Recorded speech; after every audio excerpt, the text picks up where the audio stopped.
എന്തൊക്കെ ഈ cyber security നടക്കുന്നത്? നമ്മുടെ കേരളത്തിൽ തന്നെ ഫെഡറൽ ബാങ്ക് 1.25 ലക്ഷം രൂപ സാലറി കൊടുത്ത് സൈബർ സെക്യൂരിറ്റി പ്രൊഫഷണൽസിനെ ഹയർ ചെയ്യുന്നു. ഇതുപോലെ ഒരുപാട് ഹയറിങ്സ് നമ്മുടെ കേരളത്തിൽ തന്നെ നടക്കുന്നു. കേരളത്തിൽ ഇപ്പോൾ നോക്കുകയാണെങ്കിൽ ഒരുപാടധികം ഗ്രോ ചെയ്തുകൊണ്ടിരിക്കുന്ന ഒരു ഫീൽഡാണ് നമ്മുടെ സൈബർ സെക്യൂരിറ്റി എന്ന് പറയുന്നത്.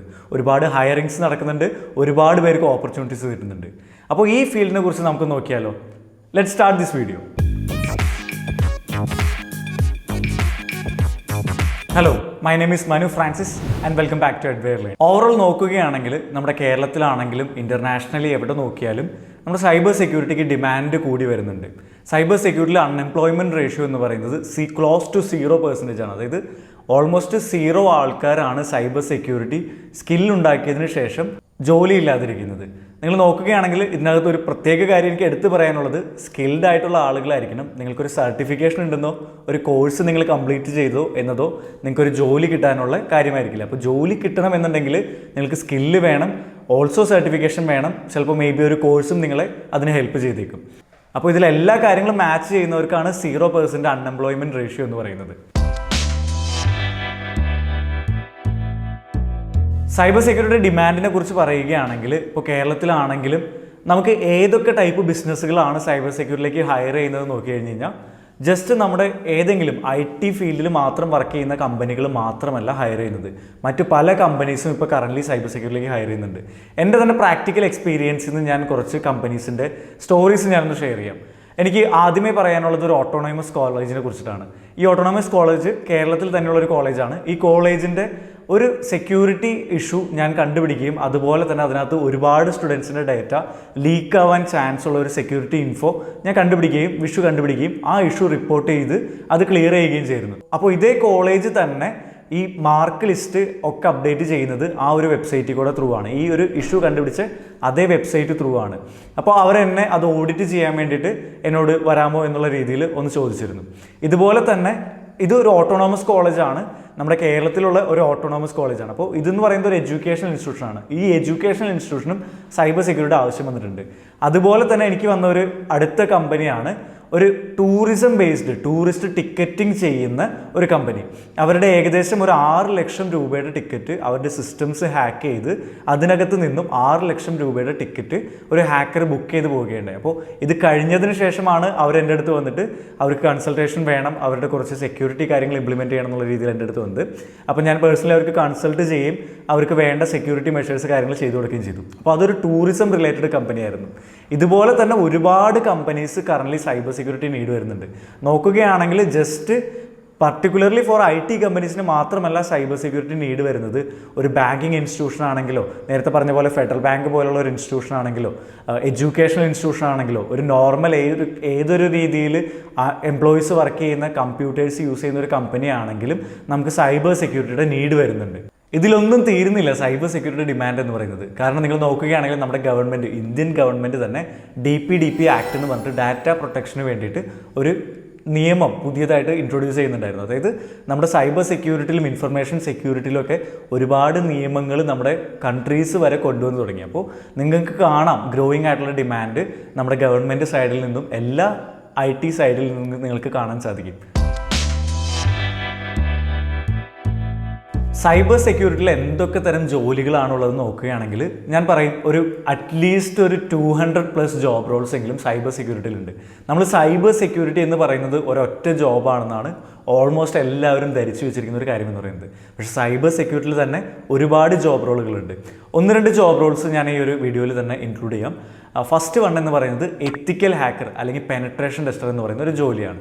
ഇതിനകത്ത് നമ്മൾ ചെയ്യുന്നത് എന്താണെന്ന് വെച്ച് കഴിഞ്ഞാൽ ആക്ച്വലി നമ്മുടെ കമ്പനികളിൽ ഉണ്ടാകാവുന്ന സെക്യൂരിറ്റി പ്രശ്നങ്ങളെ, അതായത് എന്തെങ്കിലും ഒരു വീഴ്ചകളെ നമ്മൾ കണ്ടുപിടിക്കുകയും അതിനെ നമ്മൾ എക്സ്പ്ലോയിറ്റ് ചെയ്ത്, അതായത് ആക്ച്വലി അത് ഹാക്ക് ചെയ്ത് നോക്കിയിട്ട് ഇങ്ങനെ ഒരു പ്രശ്നമുണ്ടെന്ന് അവർക്ക് റിപ്പോർട്ട് ചെയ്ത് അതിനെ ഫിക്സ് ചെയ്യുന്ന ആളുകളാണ് പെനട്രേഷൻ ടെസ്റ്റേഴ്സ് അല്ലെങ്കിൽ എത്തിക്കൽ ഹാക്കേഴ്സ് എന്ന് പറയുന്നത്. ഇത് നമുക്ക് ഒരുപാടധികം ഇപ്പോൾ ഓപ്പർച്യൂണിറ്റി ഉള്ള ഒരു ജോബ് ഓപ്പണിംഗ് ആണ് എത്തിക്കൽ ഹാക്കിംഗ് അല്ലെങ്കിൽ പെനട്രേഷൻ ടെസ്റ്റിംഗ് എന്ന് പറയുന്നത്. ഇതുപോലെ തന്നെ അടുത്ത ഒരു ജോബ് റോളാണ് നമ്മുടെ സോക്ക് അനലിസ്റ്റ് എന്ന് പറയുന്നത്. ഏറ്റവും കൂടുതൽ എൻട്രി ലെവൽ ജോബ് ഓപ്പണിങ്സ് വരുന്നത് സോക്ക് അനലിസ്റ്റ് ആയിട്ടാണ്. നിങ്ങൾക്ക് നോക്കുകയാണെങ്കിൽ ഏറ്റവും കൂടുതൽ ആളുകളെ ആവശ്യം വരുന്ന ഒരു ഫീൽഡാണ് സോക്ക് അനലിസ്റ്റ് എന്ന് പറയുന്ന ഫീൽഡ്.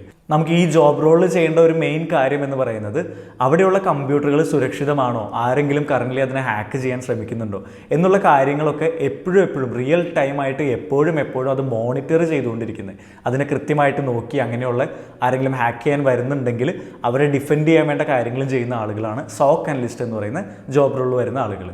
നെക്സ്റ്റ് ഒരു ജോബ് റോൾ എന്ന് പറയുന്നത് സൈബർ ഫോറൻസിക്സിലാണ്. സൈബർ ഫോറൻസിക്സ് എന്ന് പറയുമ്പോൾ ഒരു ആക്ച്വൽ സൈബർ ക്രൈം നടന്നു കഴിഞ്ഞു, അല്ലെങ്കിൽ ഒരു സൈബർ ഇൻസിഡൻറ്റ് നടന്നു കഴിഞ്ഞു, ഒരു പ്രശ്നം ഉണ്ടായതിനു ശേഷം ആ പ്രശ്നം എങ്ങനെയാണ് ഉണ്ടായത്, ഇതിൽ എന്തൊക്കെയാണ് സംഭവിച്ചത്, അതിനകത്തുള്ള എവിഡൻസ് എന്തൊക്കെയാണ്, ഇത് കളക്ട് ചെയ്യുക, കറക്റ്റായിട്ട് അത് കോർട്ടിൻ്റെ മുമ്പിൽ പ്രസൻറ്റ് ചെയ്യുക, ഇങ്ങനെയുള്ള കാര്യങ്ങൾ ചെയ്യുന്ന ആളുകളാണ് നമ്മുടെ സൈബർ ഫോറൻസിക്സിൽ വരുന്നത്. ഇനിയും ഒരു ഫീൽഡ് കൂടെ ഉണ്ട്, GRC എന്ന് പറയുന്ന ഒരു ഫീൽഡ്.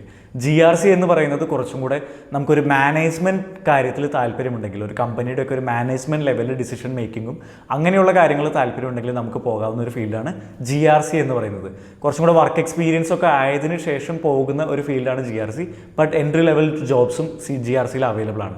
GRC എന്ന് പറയുമ്പോൾ ഒരു കമ്പനിയുടെ ഉള്ളിൽ ഇതിനെ സൈബർ സെക്യൂരിറ്റിനെ മൊത്തത്തിൽ മാനേജ് ചെയ്യുന്ന എല്ലാ കാര്യങ്ങളെയും കറക്റ്റായിട്ട് മാനേജിങ് ആൻഡ് കോർഡിനേഷൻ എവറിത്തിങ് ചെയ്യുന്നത് ഈ GRC പ്രൊഫഷണൽസ് ആയിരിക്കും. സൈബർ സെക്യൂരിറ്റിയിൽ ഇപ്പോൾ നിങ്ങൾ നോക്കുകയാണെങ്കിൽ TCS, വിപ്രോ, ഇൻഫോസിസ്, KPMG ഇങ്ങനെയുള്ള മൾട്ടിനാഷണൽ കമ്പനികൾ മാസീവായിട്ട് ഹയറിംഗ് നടത്തിക്കൊണ്ടിരിക്കുകയാണ്. ഒരുപാട് പേര് സൈബർ സെക്യൂരിറ്റിയിലേക്ക് ഇപ്പോൾ കറൻ്റ്ലി ഹയർ ചെയ്യുന്നുണ്ട്. അപ്പോൾ വളരെയധികം ജോബ് ഓപ്പണിങ്സ് ഇപ്പോൾ നമുക്ക് കാണാൻ സാധിക്കുന്നുണ്ട്. എത്രയൊക്കെയാണ് ഇതിൻ്റെ സാലറീസ് നമുക്ക് വരുന്നത്? അറൗണ്ട് ഒരു 5 lakhs തുടങ്ങി 14 lakhs വരെ നിങ്ങൾ ബിഗിൻ ചെയ്യുന്ന സമയത്ത് ഇയർലി നിങ്ങൾക്ക് ഏൺ ചെയ്യാൻ സാധിക്കുന്നുണ്ട് സൈബർ സെക്യൂരിറ്റി. ഇതിൽ ഏറ്റവും കൂടുതൽ എമൗണ്ട് നിങ്ങളുടെ കയ്യിലേക്ക് വരാൻ പോകുന്നത് ഒരു ഇനീഷ്യൽ ജോബിൽ നിങ്ങൾ കയറുന്ന സമയത്തല്ല. 1 or 2 years നിങ്ങളൊരു എക്സ്പീരിയൻസ് എടുത്ത് ഏതെങ്കിലും ഒരു സ്പെഷ്യൽ പർട്ടിക്കുലർ ഫീൽഡിലേക്ക് നിങ്ങൾ സ്പെഷ്യലൈസ് ചെയ്ത് കഴിയുമ്പോൾ നിങ്ങൾക്ക് കിട്ടുന്ന സാലറീസ് ഒരു 2x അല്ലെങ്കിൽ 3x ടൈംസിലേക്ക് മാറുന്നതായിരിക്കും. അത് മാത്രമല്ല, ഡൈവേഴ്സ് ആയിട്ടുള്ള കരിയർ ഓപ്ഷൻസ് ആണ് ഇതിനകത്ത് അവൈലബിൾ ആയിട്ടുള്ളത്. നിങ്ങൾക്ക് ജസ്റ്റ് ഒരു ജോബ് മാത്രമല്ല, ജോബ് എന്ന് പറയുന്നത് വൺ ഓഫ് ദ ഓപ്ഷൻ മാത്രമാണ്. നിങ്ങൾക്ക് ഫ്രീലാൻസിങ് ചെയ്യണമെങ്കിൽ, ഫ്രീലാൻസിങ് ചെയ്യാൻ വേണ്ടിയിട്ട് കമ്പനികളുടെ വെൾനറബിലിറ്റീസ് കണ്ടുപിടിച്ചതിന് ശേഷം അത് നിങ്ങൾ റിപ്പോർട്ട് ചെയ്യുകയാണെങ്കിൽ അത് കൃത്യമായിട്ട് നിങ്ങൾക്കൊരു എമൗണ്ട്, ഒരു റെമ്യൂണറേഷൻ തന്ന് അവരത് ഫിക്സ് ചെയ്യുന്ന ഒരു രീതിയുണ്ട്. അതിനെ ബഗ് ബൗണ്ടി എന്നാണ് പറയുന്നത്. അപ്പോൾ ആ ഒരു രീതി ആക്ച്വലി നമുക്കുണ്ട്. ഫ്രീലാൻസ് ചെയ്യാൻ പറ്റുന്ന ഒരു രീതിയാണത്. അതേപോലെ തന്നെ ഫ്രീലാൻസ് പെനട്രേഷൻ ടെസ്റ്റർ എന്നൊക്കെ പറയുന്ന ജോബ് ഓപ്പണിങ്സ് ഒക്കെ നിങ്ങൾക്ക് ചെയ്യാവുന്നതേ ഉള്ളൂ. ഇനി also as A business professional അല്ലെങ്കിൽ ഒരു ബിസിനസ് ചെയ്യുന്ന ആളായിട്ട് ഒരു ഓൺട്രപ്രണർഷിപ്പ് ഓപ്പണിങ്സ് നോക്കുകയാണെങ്കിലും നമുക്കൊരു ഗ്രോയിങ് ഫീൽഡ് ആയതുകൊണ്ട് തന്നെ കൺസൾട്ടേഷൻ, ചെറിയ കമ്പനീസിന് വരെ സൈബർ സെക്യൂരിറ്റി ടീമിനെ എടുക്കേണ്ട ആവശ്യം വരുമ്പോൾ അവർ അത് എടുക്കാതെ നമ്മളൊരു MSSP എന്ന് പറയും, മാനേജ്ഡ് സെക്യൂരിറ്റി സർവീസ് പ്രൊവൈഡർ എന്ന് പറയുന്ന ഏതെങ്കിലും ഒരു സൈബർ സെക്യൂരിറ്റി റിലേറ്റഡ് കമ്പനികൾ നടത്തുന്ന ഓൺട്രപ്രണേഴ്സിനായിരിക്കും അവർ ചെറിയ കമ്പനീസൊക്കെ സൈബർ സെക്യൂരിറ്റിയുടെ ചുമതല ഏൽപ്പിക്കുന്നത്. അപ്പോൾ നമ്മൾ നോർമലി ഒരു ടീമിനെ ഹയർ ചെയ്യാതെ വേറെ ഒരു കമ്പനീനെ നമ്മുടെ സൈബർ സെക്യൂരിറ്റി കാര്യങ്ങൾ നോക്കാൻ വേണ്ടിയിട്ട് നമ്മൾ ഏൽപ്പിക്കുന്നു. അപ്പോൾ നിങ്ങൾക്കൊരു ബിസിനസ് ഓപ്പർച്യൂണിറ്റിയിൽ നോക്കുകയാണെങ്കിലും സൈബർ സെക്യൂരിറ്റി ഡിമാൻഡ് വളരെയധികം കൂടിക്കൊണ്ടിരിക്കുകയാണ്. നമുക്ക് സൈബർ സെക്യൂരിറ്റി ട്രെയിനിങ് ഓപ്ഷൻസിനെ കുറിച്ച് നോക്കുകയാണെങ്കിൽ സൈബർ സെക്യൂരിറ്റിയിൽ പല രീതിയിൽ നിങ്ങൾക്ക് ട്രെയിനിങ്സ് അറ്റൻഡ് ചെയ്യും. ഇപ്പോൾ കറൻ്റ്ലി നമ്മുടെ സ്പെഷ്യലൈസ്ഡ് ആയിട്ടുള്ള ഡിഗ്രി പ്രോഗ്രാംസ് ഒരുപാട് കേരളത്തിൽ വരുന്നുണ്ട്. ഒരു ഏറ്റവും ബെറ്റർ ഓപ്ഷൻ എന്ന് പറയുന്നത് നിങ്ങൾ BTech കമ്പ്യൂട്ടർ സയൻസോ അല്ലെങ്കിൽ BTech computer science with specialisation in cyber സെക്യൂരിറ്റിയോ അതുപോലെ ഏതെങ്കിലും ഒരു കോഴ്സ് വെച്ച് സ്റ്റാർട്ട് ചെയ്യുന്നതായിരിക്കും എപ്പോഴും നല്ലത് ഒരു ഡിഗ്രി നോക്കുന്ന സമയത്ത്. അല്ലാതെ തന്നെ സൈബർ സെക്യൂരിറ്റിയിൽ ഒരുപാട് ഡിഗ്രി ഓപ്ഷൻസും കറൻ്റ്ലി നമ്മുടെ കേരളത്തിൽ വരുന്നുണ്ട്. സൈബർ സെക്യൂരിറ്റിയിൽ ഇപ്പോൾ നിങ്ങൾക്ക് ഡിഗ്രി ഉണ്ടെങ്കിലും ഒരുപാട് സർട്ടിഫിക്കേഷൻ CH ഒക്കെ പോലെയുള്ള EC കൗൺസിൽ പ്രൊവൈഡ് ചെയ്യുന്ന CH അതുപോലെയുള്ള ഒരുപാട് സർട്ടിഫിക്കേഷൻ പ്രോഗ്രാംസ് കൂടി അവൈലബിൾ ആണ്. അപ്പോൾ നിങ്ങൾ ട്രെയിൻ ചെയ്യുന്ന സമയത്ത് ജസ്റ്റ് ഒരു കോളേജ് ഡിഗ്രി എന്നതിനേക്കാൾ ഉപരിയായിട്ട് ഇതുപോലെ ഏതെങ്കിലും ഒരു പ്രൊഫഷണൽ ആയിട്ടുള്ള ബോഡിയുടെ സർട്ടിഫിക്കേഷൻ പ്രോഗ്രാം നോക്കുന്നത് വളരെ നല്ലതായിരിക്കും. ഇനി അത് മാത്രമല്ല, നിങ്ങൾക്ക് സൈബർ സെക്യൂരിറ്റി പഠിക്കണമെന്നുണ്ടെങ്കിൽ ഒരുപാട് ഓൺലൈൻ പ്ലാറ്റ്ഫോംസ് ഉണ്ട് നിങ്ങൾക്ക് പഠിക്കാനും അത് ആക്ച്വലി ഹാൻഡ്സ് ഓൺ ചെയ്ത് നോക്കാനും. അത് മാത്രമല്ല, ഒരു ജോബ് കറക്റ്റായിട്ട് എക്സ്പീരിയൻസ് ചെയ്യാനൊക്കെ ഒരുപാട് cyber security platforms currently available ആണ്. കുറേ ഫ്രീ പ്ലാറ്റ്ഫോംസ് ഉണ്ട്. ഫ്രീ പ്ലാറ്റ്ഫോംസിനെ കുറിച്ച് ഞങ്ങളൊരു വീഡിയോ ചെയ്തിട്ടുണ്ട്. ഡിസ്ക്രിപ്ഷനിൽ ഞാൻ അതിൻ്റെ ലിങ്ക് ഒന്ന് ഷെയർ ചെയ്തേക്കാം. ഇനി നിങ്ങൾ സൈബർ സെക്യൂരിറ്റി സ്റ്റാർട്ട് ചെയ്യാൻ ഉദ്ദേശിക്കുന്ന ഒരാളാണെങ്കിൽ എഡ്വേർ ലേണിങ്ങിൻ്റെ കൂടെ നിങ്ങൾക്ക് എങ്ങനെ നിങ്ങളുടെ കരിയർ സ്റ്റാർട്ട് ചെയ്യാം, അതിന് നമുക്ക് കുറേയധികം ഓപ്ഷൻസ് ഉണ്ട്. നിങ്ങൾ വളരെ എൻട്രി ലെവലിൽ ഒരു ഐഡിയ ഇല്ലാതെ നിങ്ങൾക്കൊന്ന് ജസ്റ്റ് ട്രൈ ഔട്ട് ചെയ്യണം, ബട്ട് ഒരുപാട് കോസ്റ്റ് ഒന്നും മുടക്കേണ്ട. അങ്ങനെയുള്ള ഒരാളാണെങ്കിൽ നിങ്ങൾക്ക് നമ്മുടെ 5 days സൈബർ സെക്യൂരിറ്റി ബൂട്ട് ക്യാമ്പിലൂടെ സ്റ്റാർട്ട് ചെയ്യും. 5 ഡേയ്സ് സൈബർ സെക്യൂരിറ്റി ബൂട്ട് ക്യാമ്പിൽ എത്തിക്കൽ ഹാക്കിംഗ് കോൺസെൻട്രേറ്റ് ചെയ്തിട്ടാണ് നമ്മൾ പോകുന്നത്. എങ്കിലും സൈബർ സെക്യൂരിറ്റി ഒരുപാട് ഫൗണ്ടേഷൻസ് നമ്മൾ അതിനകത്ത് പറഞ്ഞു പോകുന്നുണ്ട്. അപ്പോൾ നിങ്ങൾക്കൊരു കരിയർ ഓപ്ഷൻസിനെ കുറിച്ചും എന്തൊക്കെയാണ് അതിന് ജോബ് ഓപ്പണിങ്സിൽ നിങ്ങൾക്ക് കിട്ടാൻ പോകുന്ന കാര്യങ്ങളെന്നൊക്കെ കൃത്യമായിട്ട് ഒരു ധാരണ ഈ 5 ഡേയ്സിൽ നിങ്ങൾക്ക് ഉണ്ടാക്കാൻ സാധിക്കും. ഇനി അത് കഴിഞ്ഞ് ഒരു അഡ്വാൻസ്ഡ് ആയിട്ടുള്ള കുറച്ചുകൂടെ അഡ്വാൻസ്ഡ് ആയിട്ടുള്ള ഒരു പ്രോഗ്രാമിലേക്ക് പോകണം, കുറച്ചും കൂടെ ഫോക്കസ് ചെയ്യണമെന്നുണ്ടെങ്കിൽ നമ്മുടെ 50 ഡേയ്സ് ചലഞ്ച് കോഴ്സ് അവൈലബിൾ ആണ്. 50 ഡേയ്സ് ചലഞ്ച് കോഴ്സ് നിങ്ങൾക്ക് കുറച്ചും കൂടെ അഡ്വാൻസ്ഡ് ആയിട്ട് നെറ്റ്വർക്കിങ്ങിൻ്റെ ബേസിക്സും അതേപോലെ national institute of standards and technology US ഗവൺമെൻറ്റിൻ്റെ നിസ്റ്റിൻ്റെ സ്റ്റാൻഡേർഡ്സ് ബേസ് ചെയ്തിട്ടുള്ള SP 800-115 എന്ന് പറയുന്ന ഒരു പേപ്പർ ഉണ്ട്. സെക്യൂരിറ്റി ടെസ്റ്റിംഗ് ഒരു കമ്പനിയുടെ ഉള്ള എങ്ങനെയായിരിക്കണം എന്നുള്ളത്. അപ്പോൾ ആ പേപ്പർ അനുസരിച്ചിട്ടുള്ള ഒരു ട്രെയിനിങ് ആണ് നമ്മുടെ 50 ഡേയ്സ് ചലഞ്ച് കോഴ്സ് എന്ന് പറയുന്നത്. അത് നിങ്ങൾക്ക് അറ്റൻഡ് ചെയ്യാവുന്നതാണ്. അതുപോലെ തന്നെ നമ്മുടെ സർട്ടിഫിക്കേഷൻ പ്രോഗ്രാംസ് നോക്കുകയാണെങ്കിൽ ഒരു മെയിൻ സർട്ടിഫിക്കേഷൻ എഡ്വെയറിൻ്റെ തന്നെ ഒരു നാനോ ഡിഗ്രി പ്രോഗ്രാമാണ് എക്സ്പെൻ എന്ന് പറയുന്ന നാനോ ഡിഗ്രി പ്രോഗ്രാം. ഇത് നമുക്ക് കുറച്ചും കൂടെ ഒരു അഡ്വാൻസ്ഡ് ലെവലിലാണ് ഇതിൻ്റെ ട്രെയിനിങ് വരുന്നത്. നമ്മുടെ എക്സ്പെൻ നാനോ ഡിഗ്രി പ്രോഗ്രാമിൽ national institute of standards and ടെക്നോളജിയുടെ സ്റ്റാൻഡേർഡ്സ് ബേസ് ചെയ്തിട്ട് തന്നെയാണ് ട്രെയിനിങ് പോകുന്നത്.